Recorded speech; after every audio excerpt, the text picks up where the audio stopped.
Hi, I'm Wayne Tuttle, and welcome to Chasing Legends.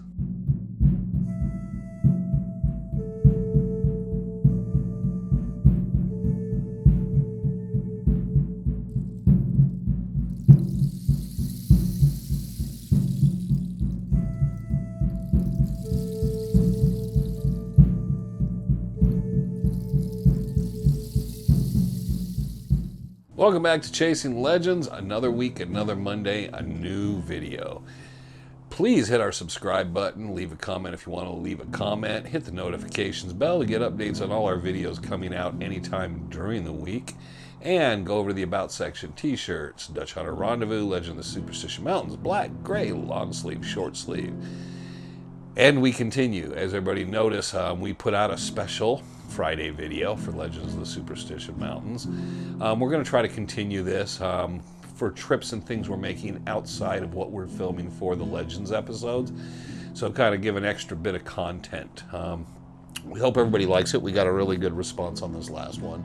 And we want to continue to do that, kind of where we're out and about in different trips and what we've done and where we've been. So this Friday there should be another one, and it'll be maybe overdubbed commentary, but you'll be getting something more of, less of us talking about something and getting to see something in perspective and all. So that being said and done, this week, back into the swing of things, we have another book review. A good friend of mine, Jesse Feldman, has released a new book. Now, you may remember Jesse's book, Jacob's Trail. Jacob's Trail, The Legend of Jacob Waltz's Lost Dutchman Gold Mine. It was published in 2009, I believe. It was around 350 pages or so. Context, I remember when Jesse put it out and I first got it and read it. Good book.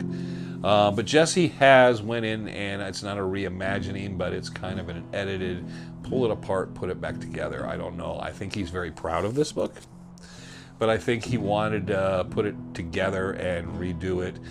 There was some new content and new context, and after having done a book, I think he was looking at this as in a perspective, this is what I would have done if I would have known better. So this one, I believe Jesse did all on his own. I think he just wrote it, he publishes it, and he also edited it on his own. So very nice.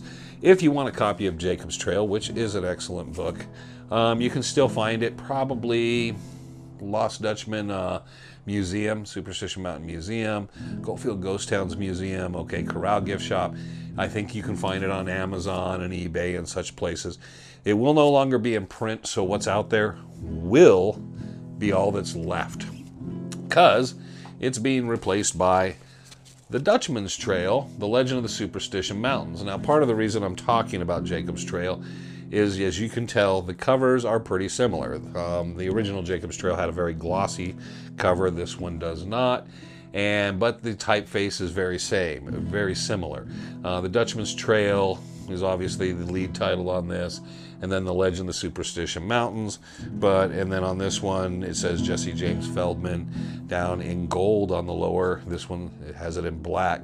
So, and I guess, a lot of times we are visual people and because of the covers, but this one has more of a black back and spine, and the older one has a tan one. So to make sure everybody can differentiate between the two. So pick this up if you get a chance. Good read. It's completely different order, but I'm going to be talking about this and doing a review. So Jacob's Trail, excellent book, but Jesse just recently put out Dutchman's Trail. Now Jesse will be out at the Rendezvous. He asked me and wanted to schedule himself in for the Dutch Hunter Rendezvous, which I believe is like the November 5th, 6th, and 7th, 6th, 7th, and 8th, whatever that weekend is. I think it's the 5th, 6th, and 7th of November this year. So Jesse is scheduled to be our guest speaker that evening, and I'm sure this is what he will be talking about, the material in. So very welcome to him. So that's probably the earliest we've ever had a guest speaker scheduled, so that's great. I picked up the book. One of the reasons it took a week or so for me to want to do a review is I read the book. I just read the book through. Then I actually picked up the book, and I talked to Jesse as I was reading it the second time through, because the second time I'm breaking it down, I'm reading the chapter and some stuff and thinking about it and all. And some of what I would say, there's things I would say that Jesse and I are sitting around a campfire and his friend's going to talk about. And we did some of that over the telephone. But there's also, I'm reviewing a book and telling you, hey, is this a great book to pick up? It's not a book about, it does incorporate elements of Jesse's life to a smaller degree. This book is about Jesse's theory, I guess we would say, or his solution, or his thoughts on the Lost Dutchman Mine specifically. Now, the book opens up, and what I really liked about this book is something a lot of authors don't do. He opened the book up and chronologically tried to open up in the Dutchman. Anyone who's familiar with the Dutchman would say that's almost near impossible, because it is, because you got to simply go ahead and then come back, or then keep interspersing bits and pieces in. He kept this book really clean, where the previous book had the Cox notes and Ted Cox's thoughts and stuff dropped in at times. And while I followed the book and I liked the book, I found it kind of you're jumping in and out, and jumping back and forth in places. I think the heat dig stuff was kind of at the beginning of the old book, and then you had some biography information of various Dutch hunters at the beginning of the book. So this book was much cleaner. The only thing I would say is the geological prehistory of the mountains would be interesting at the beginning a bit to explain, you know, the calderas, the volcanoes, and a little bit of that. 3 or 4 pages of that would have even added this and made it, actually, I would have even liked it even more. But he did a really great job, because he starts the prehistory of the mountains prior to the American pioneers and the pioneers coming out this way. And then he builds on from that. He talks about the Spanish, the Mexicans in the Sonoran area, and he kind of lets that develop. So I think you're about 100 pages in until you get to the Jacob Waltz, the Dutchman stuff.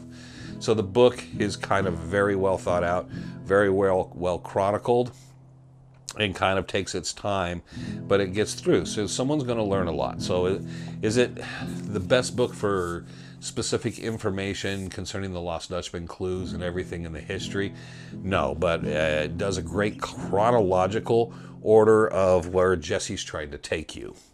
Now, there is, at the end, the heat dig, he did bring that in, which is great in context. I liked that. It was a little bit with Ted Cox and Ted Cox's notes very briefly, and then about the heat dig and what they did out there and his afterthoughts on that. And I thought that was well placed, because now the book just kind of went up into that time period in the early 2000s. So it kind of unwraps itself as it goes. Really nice job on his part for doing that, going back and realizing, oh, this would be a much better read. It's not an adventure story, it's in historical context of Jesse's research and everything and so forth. And there's a lot of things I would say Jesse and I completely agree on. And there were a few things I thought Jesse did a really excellent job that I'd want to look into further. I think a lot of people that are very familiar with the Dutchman are not going to just cast it aside or say, oh, you know, this or that or anything else. Jesse's just not another one of the 100 guys this year, or in the past 100 per year of the last 10 years, the 1,000, that have said they've provided a solution to the Lost Dutchman Mine. Jesse's someone that's been very thoughtful on this. He believes in it very much. He has his convictions on it, and we talked to this on the phone. One thing I want to add in here is this will only be available at the OK Corral gift shop, the Superstition Mountain Museum, and Goldfield Ghost Towns Museum, maybe in some shops in Goldfield. I don't know if it's available at Tortilla Flat, which usually carries a number of books. I don't know. I forgot to ask him on that during the conversation. It will not be something you can order online at this time. I tried to push him on that because I believe as much as we can try to market it, and the audience we have and the thousands of people that will watch this and review it and we will have outreach to, a lot of them don't live in Arizona, won't have the capacity to pick this book up. I'd like this book to be out there and everybody get a chance at it, and not just helping Jesse out, but always, if there's a good publication that's well thought, well researched, and well done, we need to make sure people buy those books. I talked to him also about trying to get this into Kindle. He was hesitant. I'm hoping, again, as we talk, I will get him to do that, because I also think that's another great marketing strategy, not a tragedy, sorry, but a strategy to get outreach for the book. Big changes between the books. Like I said, the chronological setups, plus a lot of the photographs in it are smaller in this, so they take less of the typeset away. It still makes its point. I found it a much easier read than the first book. I was able to follow through. Like I said, I read it the first time, then the second time I read it, and I realized, yeah, I'd read it a third time. The only reason I didn't read it a third time in the last 2 weeks is I decided to start back into Jacob's Trail. And since this one's so familiar in the back of my head, I wanted to really reread the first book and see in context what he changed, what he admitted exactly, because my memory... And I didn't think I had the time to read it first and then run through this. I definitely liked the book. Again, it's not like Ron Feldman, his father, who did an excellent job with his autobiography book that we reviewed here, or Mick McPherson. It's just a different book. It's not a tale of Jesse's travels in the mountains. It does have some context on some things he did in the mountains. My dogs enjoyed it too. They're back there very happy that they read the book. Thank you guys. Yes, we're all appreciative of that. But no, the book is really well done. I like the styling, and a lot of little things that I have some problems with is just, it would be between me and Jesse. We discussed it. Man, I'm just tripping on myself. But no, the book is very well done, and I would pick it up. Lost Dutchman store at the Goldfield Ghost Town Museum. I'm sure it's going to be in some other shops and so forth.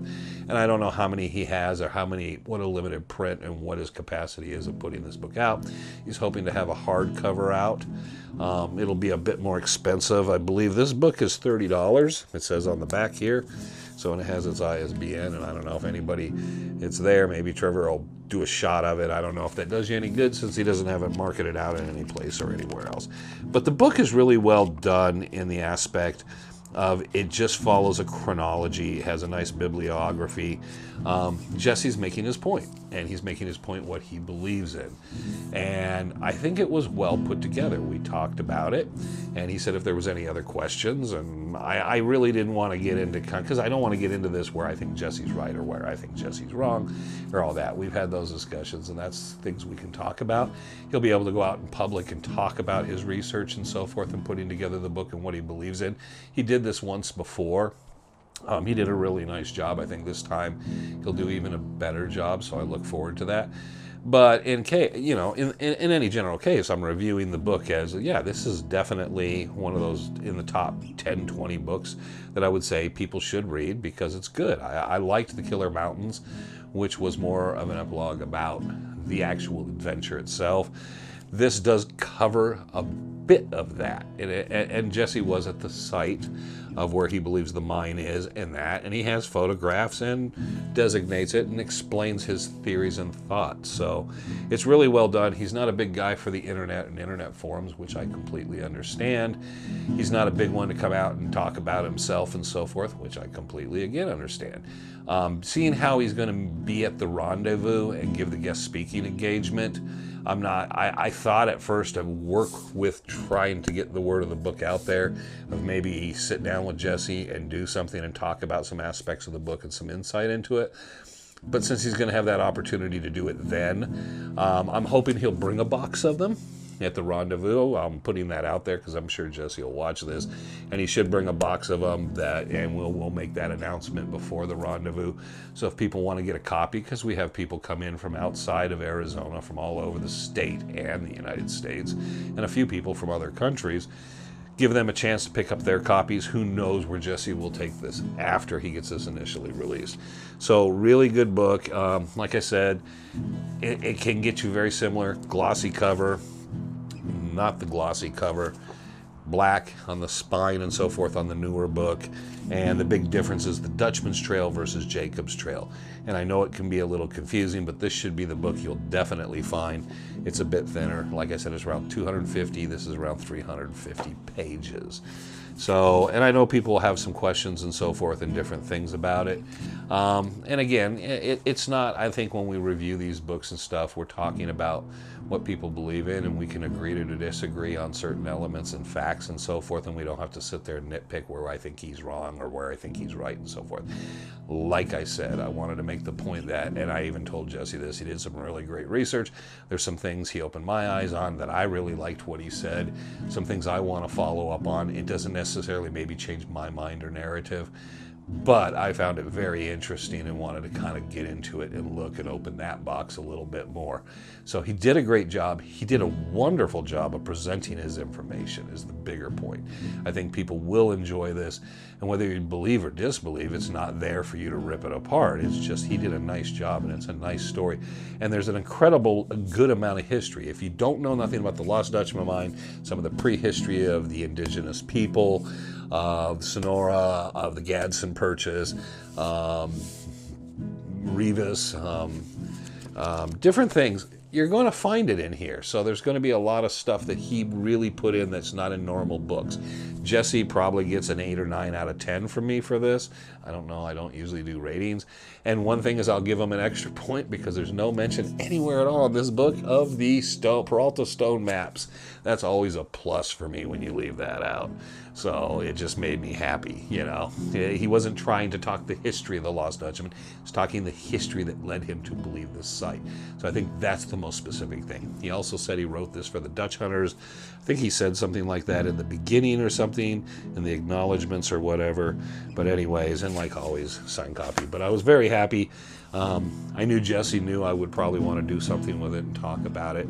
He's an awesome guy. If you get a chance, give him a chance to speak on the book and give him a chance to talk about it, because he is a very thoughtful person. He puts a lot of time. He's one of those guys I can't take a lot away from because he does his time in his research. He puts his time into the research and what he believes in. He spent a considerable amount of time in the mountains. And so I can always listen to him. And I think he's someone that's always worth listening to or reading about what his thoughts and so forth concerning the mountains are. So great job by Jesse. Congratulations. I'm looking forward to getting my hard copy and my books go up here. I'm building the Feldman shelf. So a few more from them, you know. Josh, get busy because it would be nice to have I'd have a column board shelf and a Feldman shelf. But that's about it for this week.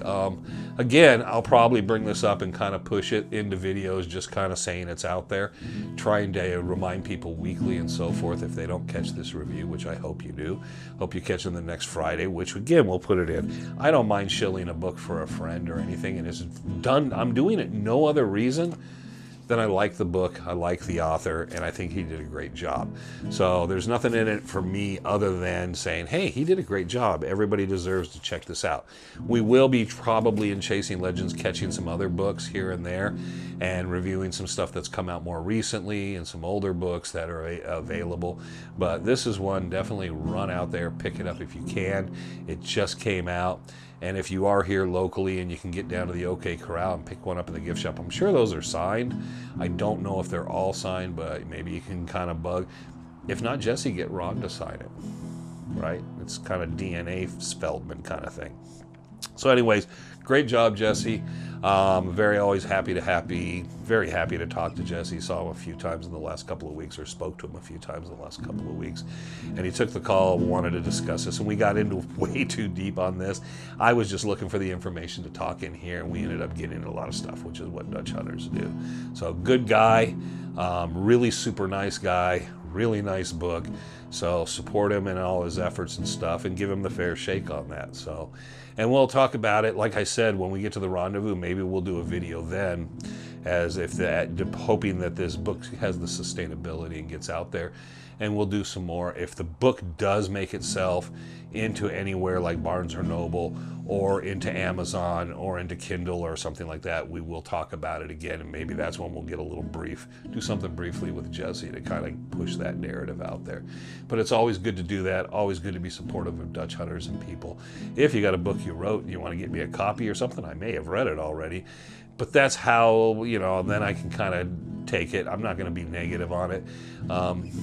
I don't know. Yeah, it would be very hard for me. I probably, if it was that bad, I would just say it's probably not something we should do. But I'm always going to be cool about everything, because there's anyone that takes the time to put the time and research in deserves a fair shot. And this is well done. So my copy, unfortunately, I think has to go to Frank for him to read it, because he's not going to buy a copy. So should just buy him a copy. Anyways, thank you very much, Jesse, and thank you for not just the book, but for telling the story. Thank you for everyone for watching and giving us all kinds of support and everything. And thank you for watching this episode of Chasing Legends. Until the next time, you know what it is. I'm Wayne Tuttle. You're not. This was Chasing Legends. Take care.